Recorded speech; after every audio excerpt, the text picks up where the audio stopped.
يخوض المنتخب الوطني المغربي لأقل من 20 سنة مساء يوم السبت مباراته الثالثة في دور المجموعات من كأس العالم للشباب، حيث يواجه نظيره المكسيكي بمدينة فابراسيو.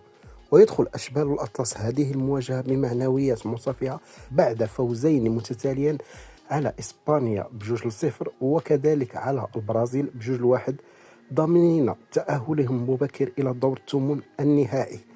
مباراة سوف تنطلق على الساعة 9 مساء بالتوقيت المغربي الجزائري التونسي، الساعة 11 بتوقيت مكة والقاهرة.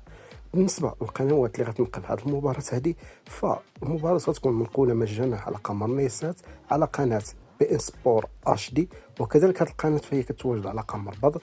بالنسبه للاخوان اللي ما كيلتقطوش هذه القنوات هادو، فمالك الا تفرج في التي ان تي، فالمباراه تكون منقوله على الرياضيه تي ان تي، اما تنتقل الى القمر بدر اللي كتوجد عليه هذه القنوات بنظام التي ان تي، فقط خص يكون عندك جهاز كيدعم الملتي ستريم، او غتستعمل لونطين التلفاز ديالك كيكون كيدعم التي ان تي.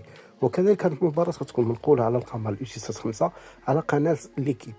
اصدقائي، فرجة ممتعه للجميع، باش دير معك لايك بارطاج، الا ما كنتش مشترك فاشترك وفعل زر الجرس باش دائما توصل بالجديد.